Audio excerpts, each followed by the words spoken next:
سورة المطففین۔ بسم اللہ الرحمن الرحیم۔ ویل للمطففین الذین اذا اکتالوا علی الناس یستوفون واذا کالوہم او وزنوہم یخسرون الا یظن اولئک انہم مبعوثون لیوم عظیم یوم یقوم الناس لرب العالمین۔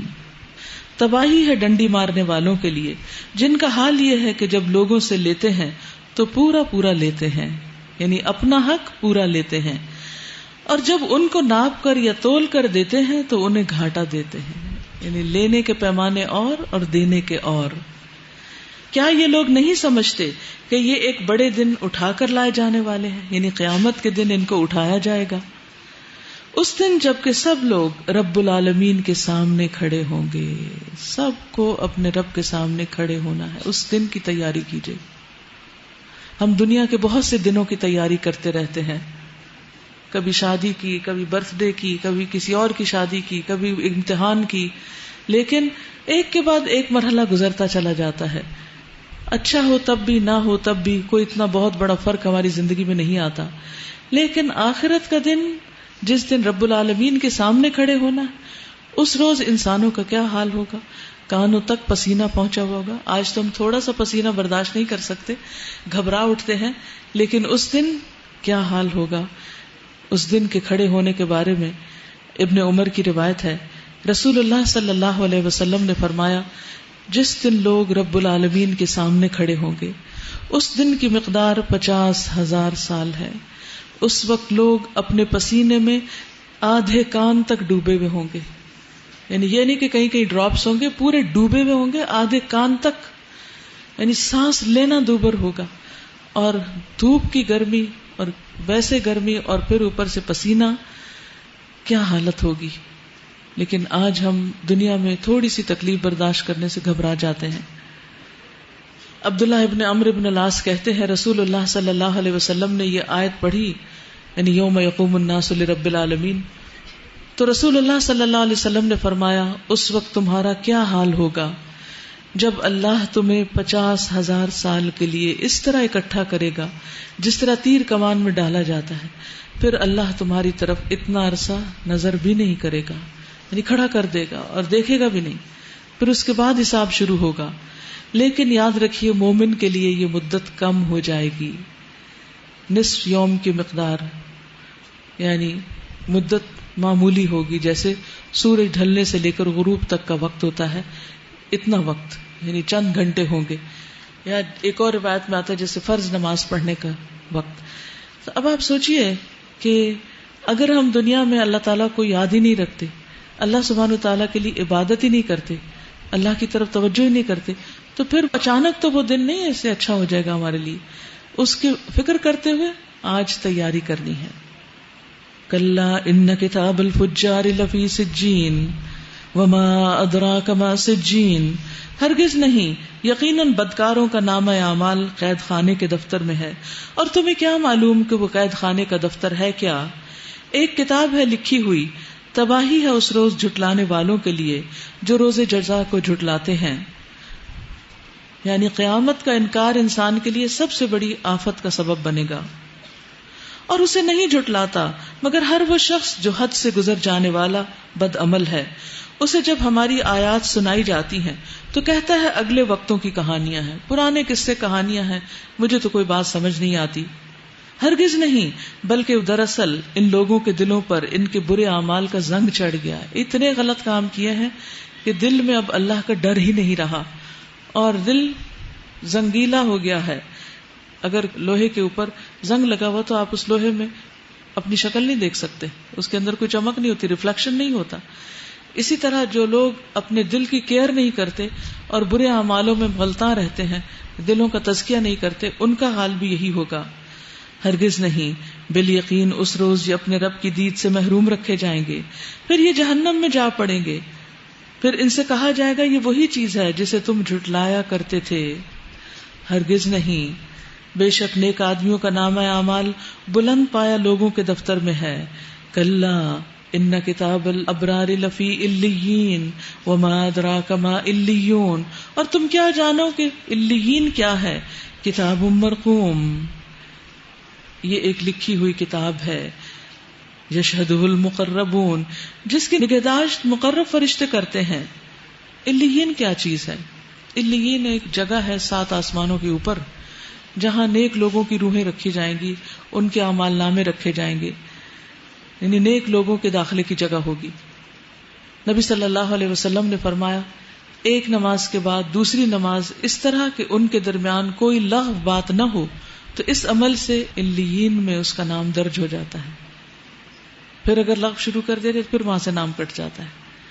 تو ایک نماز کے بعد دوسری نماز تک کے وقت کی حفاظت کرنا اور لغو باتوں سے بچنا ضروری ہے۔ عمر رضی اللہ تعالیٰ عنہ نے کعب رضی اللہ عنہ سے پوچھا کہ اعلیٰ جنتی کے کیا احوال ہوں گے، سب سے اعلیٰ درجے کے جو جنتی ہیں وہ کیسے ہوں گے؟ انہوں نے کہا اے امیر المومنین، جسے کسی آنکھ نے دیکھا نہیں، کسی کان نے سنا نہیں، بے شک اللہ بلند ذکر والے نے ایک ایسا گھر تیار کیا ہے جس میں بیویاں ہیں، پھل اور میوے اور مشروبات ہیں، پھر اس پر مہر لگا دی، خود ہی بنا کے پھر اس کو بند کر دیا ہے، اور اسے اس کی مخلوق میں سے کسی نے بھی نہیں دیکھا، نہ جبریل نے نہ ان کے علاوہ فرشتوں میں سے کسی نے۔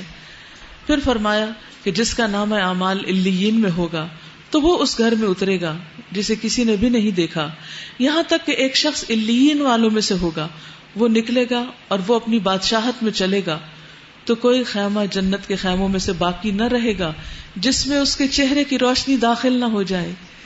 یعنی علیین میں جانے والا شخص جب چلے گا نکل کے اپنے خیمے سے باہر تو جتنے اور خیمے ہوں گے وہ بھی روشن ہو جائیں گے اس کے چہرے کی روشنی سے، پس وہ اس کی خوشبو سے خوش ہوں گے اور وہ کہیں گے اس خوشبو پر تعجب ہے، یہ خوشبو تو علیین والوں میں سے کسی شخص کی ہے جو نکل کر اپنی بادشاہت کی سیر کر رہا ہے۔ تو اس کے لیے ابرار ہونا ضروری ہے، نیکیوں کا شوق ہونا اور ہر طرح کی نیکی کرنا۔ اللہ تعالی ہمیں ان میں شامل کرے اور اس کی توفیق عطا فرمائے۔ پھر فرمایا ان الابرار لفی نعیم، بے شک نیک لوگ بڑے مزے میں ہوں گے، اونچی مسندوں پر بیٹھے نظارے کر رہے ہوں گے، ان کے چہروں پر تم خوشحالی کی رونق محسوس کر سکو گے، ان کو نفیس ترین سربند شراب پلائی جائے گی جس پر مسک کی مہر لگی ہوگی۔ جو لوگ دوسروں پہ بازی لے جانا چاہتے ہیں وہ اس چیز میں بازی حاصل کرنے کی کوشش کریں، جو آگے نکلنا چاہتے ہیں، فور رنرز ہونا چاہتے ہیں، انہیں چاہیے کہ پھر وہ اس قسم کے کام کریں کہ ان میں شامل ہو سکیں۔ اس شراب میں تسنیم کی آمیزش ہوگی، یہ ایک چشمہ ہے جس کے پانی کے ساتھ مقرب لوگ شراب پیئیں گے۔ مجرم لوگ دنیا میں ایمان لانے والوں کا مذاق اڑاتے تھے۔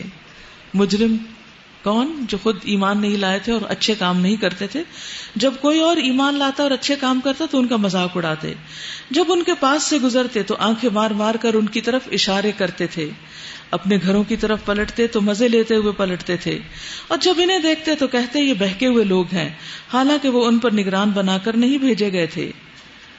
فَالْيَوْمَ الَّذِينَ آمَنُوا مِنَ الْكُفَّارِ يَضْحَكُونَ، آج ایمان لانے والے کفار پر ہنس رہے ہیں، مسندوں پر بیٹھے ہوئے ہیں، ان کا حال دیکھ رہے ہیں، مل گیا نا کافروں کو ان حرکتوں کا ثواب جو وہ دنیا میں کیا کرتے تھے۔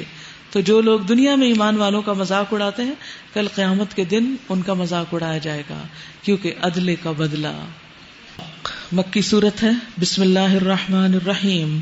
اذا السماء انشقت وأذنت لربها وحقت وإذا الأرض مدت وألقت ما فيها وتخلت وأذنت لربها وحقت۔ جب آسمان پھٹ جائے گا، سوچئے اس دن کیا حال ہوگا، اور اپنے رب کے فرمان کی تعمیل کرے گا، اور اس کے لیے حق یہی ہے کہ اپنے رب کا حکم مانے۔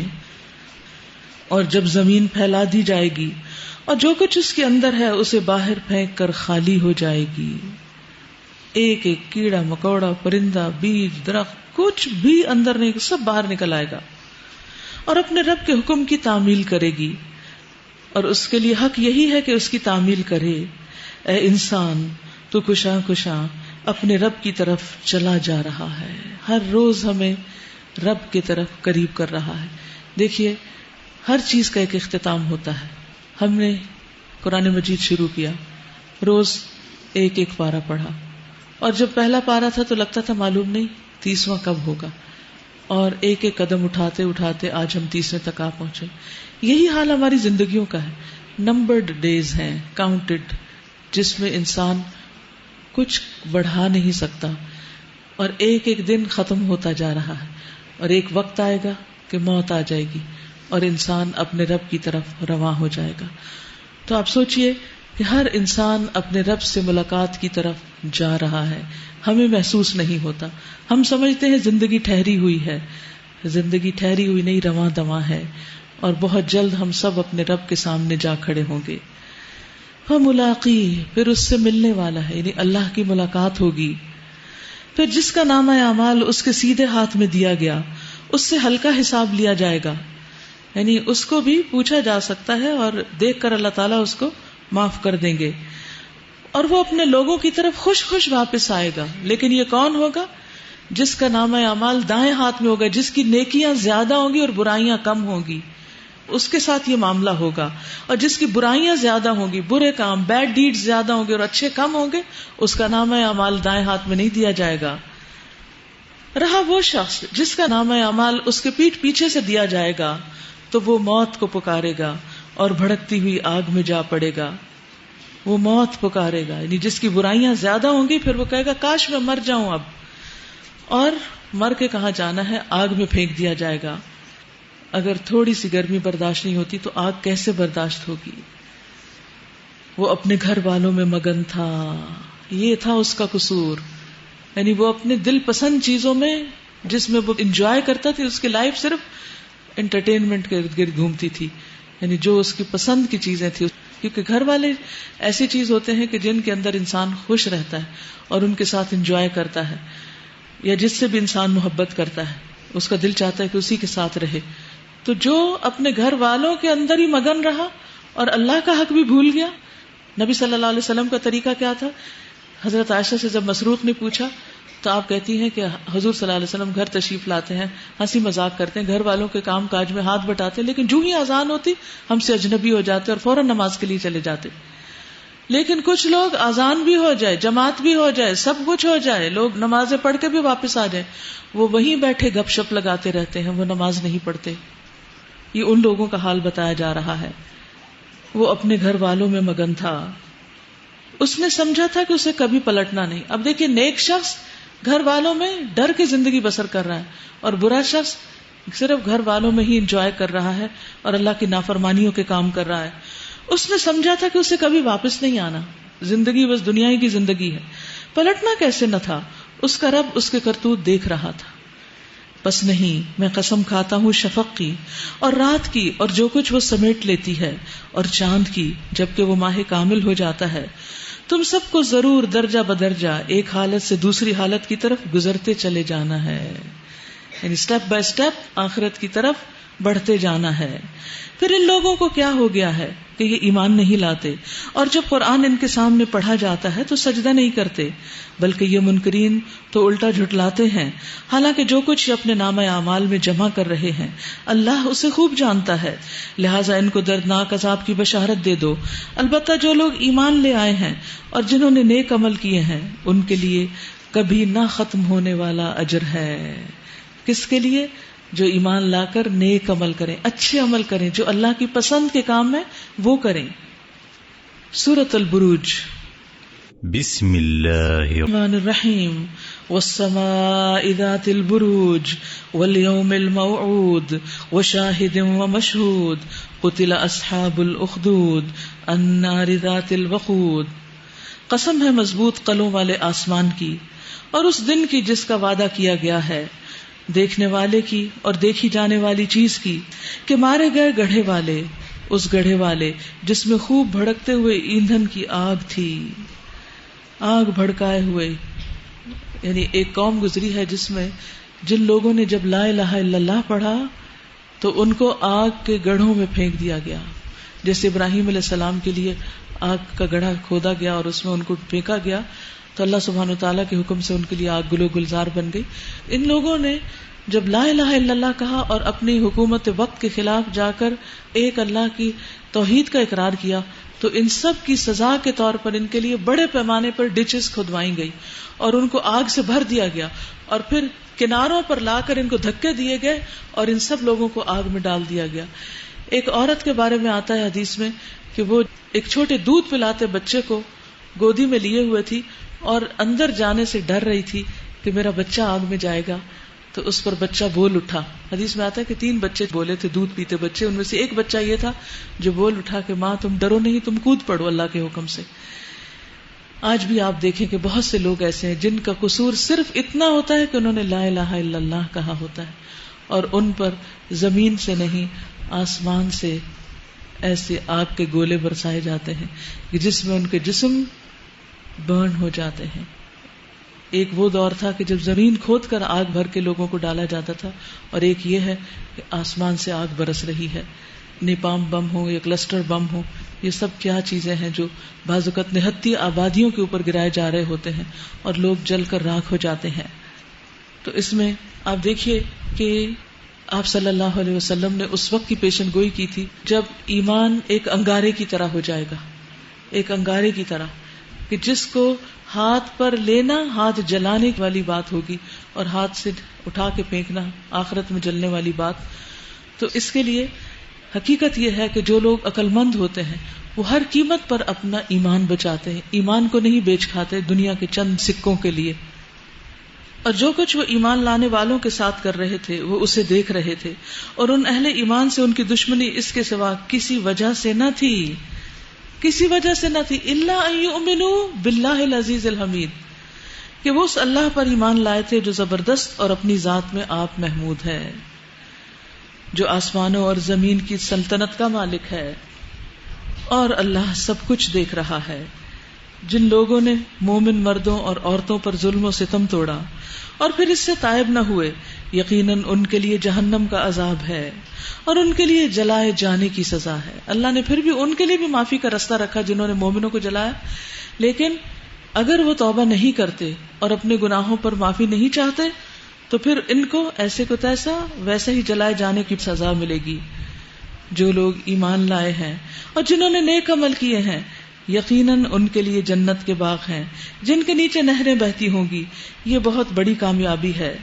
در حقیقت تمہارے رب کی پکڑ بڑی سخت ہے, وہی پہلی بار پیدا کرتا ہے, وہی دوبارہ پیدا کرے گا, وہی بخشنے والا ہے, محبت کرنے والا ہے, عرش کا مالک ہے, بزرگ و برتر ہے, اور جو کچھ چاہے کر ڈالنے والا ہے.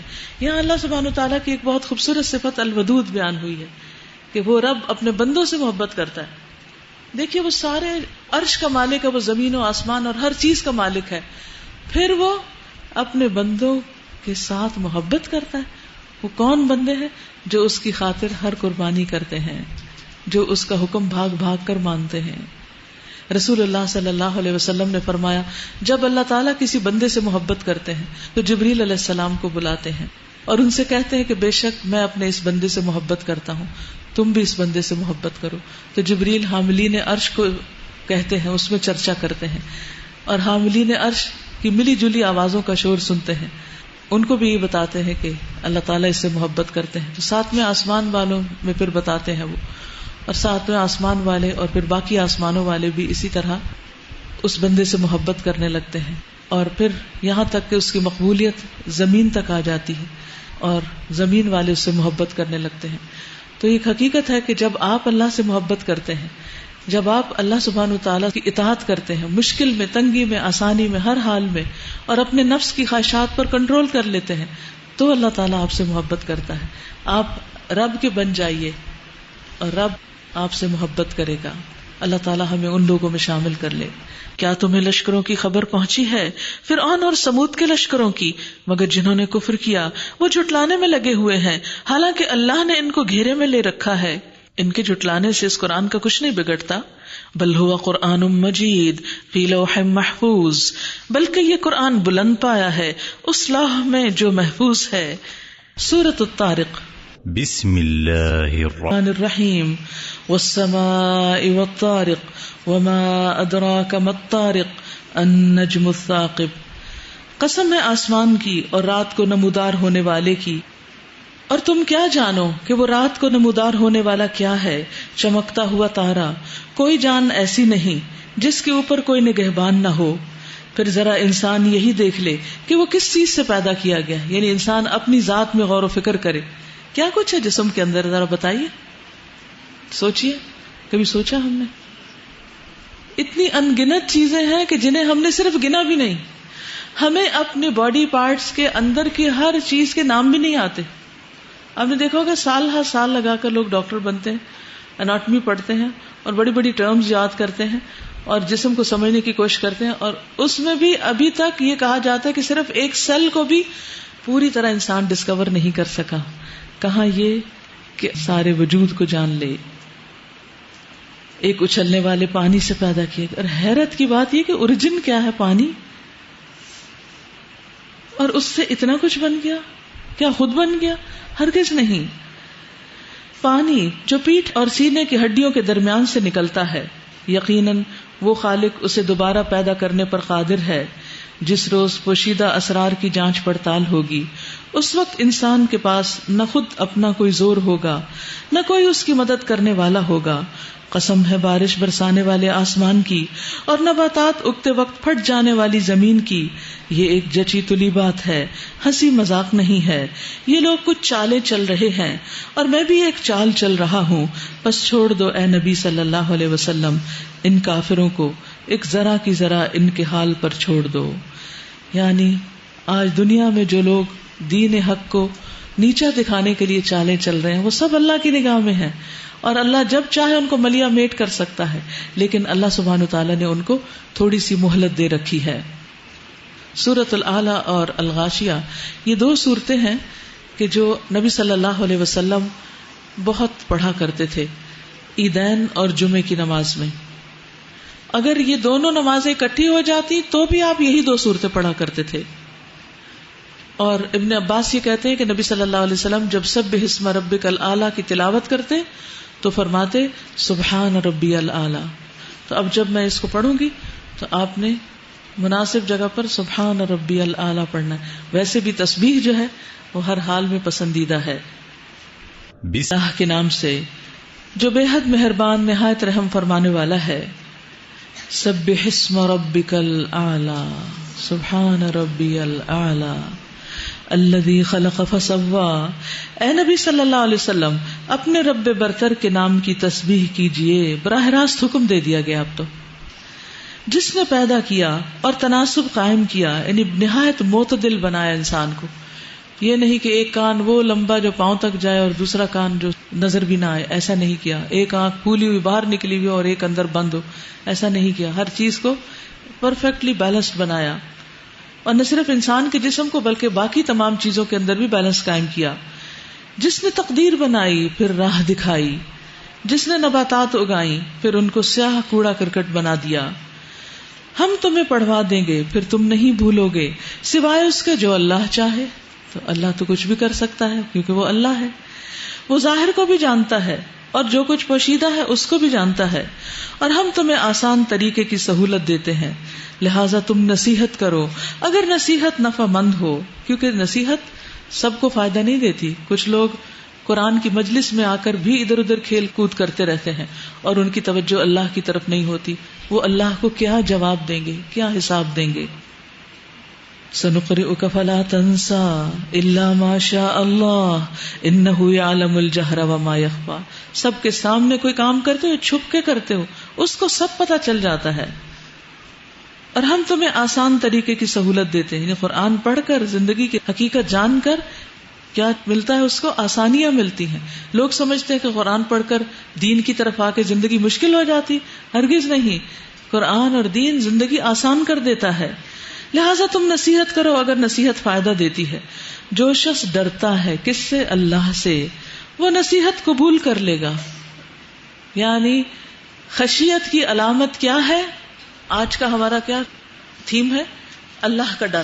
کیونکہ ہمیں اللہ سے ڈرنے کا حکم دیا گیا اور رمضان کا ٹارگٹ بھی یہی تھا. اور آج ہم نے دیکھنا ہے کہ ہم نے یہ ڈر اچیو کیا ہے کہ نہیں کیا، ہمارے اندر کچھ ڈر آیا ہے کہ نہیں آیا. تو جب ہم اللہ سے ڈرنے لگتے ہیں تو پھر اس کی علامت کیا ہوتی ہے، اس کی نشانی کیا ہوتی ہے؟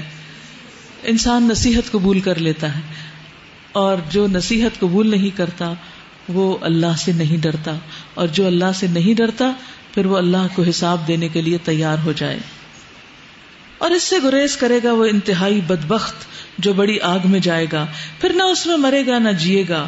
قد افلح من تزکا، ہر انسان سے غلطیاں ہوتی ہیں، ہر انسان میں خرابیاں ہوتی ہیں، لیکن اللہ تعالیٰ نے انسان کے لیے صاف ہونے کے راستے رکھے ہیں، اور یہ ہمارا دین ہی ہمیں بتاتا ہے۔ فلاح پا گیا وہ جس نے پاکیزگی اختیار کر لی، یعنی پچھلے سارے گناہوں سے توبہ کر لی، پچھلے سارے کام چھوڑ دیے اور نئی زندگی اختیار کی، اور اپنے رب کا نام یاد کیا، ذکر شروع کر دیا، فصلا، پھر نمازوں کی پابندی کی، نماز پڑھی۔ یہ ہے کامیابی کا راستہ، تزکیہ، ذکر، صلاۃ۔ کیا بہت مشکل ہے یہ سب کچھ؟ اصل بات تو ہے نا نفس کی، نفس نہیں مانتا، نفس کا گھوڑا سرکش ہو چکا ہے، وہ کنٹرول میں آ جائے تو سارے کام آسان ہو جائیں۔ قد افلح من تزکا، یقیناً فلاح پا گیا جس نے پاکیزگی اختیار کر لی، یعنی جو بھی پچھلی زندگی میں حرام کام کیا ان کو چھوڑ کر اب آئندہ صاف ستھری زندگی اختیار کرنے کا سوچا، اور اپنے رب کا نام یاد کیا، اور نمازوں کی پابندی، یہ ضروری ہے، کثرت سے ذکر اور نمازوں کی پابندی انسان کی سارے میل کچیل اندر کی گندگیوں کو دھو ڈالتی ہے، دلوں کو استقامت نصیب ہوتی ہے۔ لیکن انسان کیوں نہیں یہ کرتا؟ بل تؤثرون الحیات الدنیا، بلکہ تم دنیا کی زندگی کو ترجیح دیتے ہو، دنیا کی زندگی تمہاری آنکھوں کے سامنے ہے۔ والآخرۃ خیر وابقی، اور آخرت بہتر بھی ہے اور ہمیشہ باقی رہنے والی۔ دنیا میں کتنے دن بگڑو گے، کتنے دن عیش و عشرت کرو گے، کتنے دن خرابیاں کرو گے، کتنے دن مستیاں کرو گے، کتنے دن اللہ کی حدوں سے چھوٹ چھوٹ کے تم جاؤ گے؟ آخر تو اللہ کے فرشتے آئیں گے نا پکڑنے کے لیے اور قبر کی جیل میں بند کرنے کے لیے، پھر کیا ہوگا؟ پھر کہاں بھاگو گے؟ تو یہ چند روزہ زندگی ہے جس کی خاطر ہمیں اپنی آخرت کو برباد نہیں کرنا۔ آخرت بہتر ہے اور ہمیشہ ہمیشہ کے لیے اس کے عیش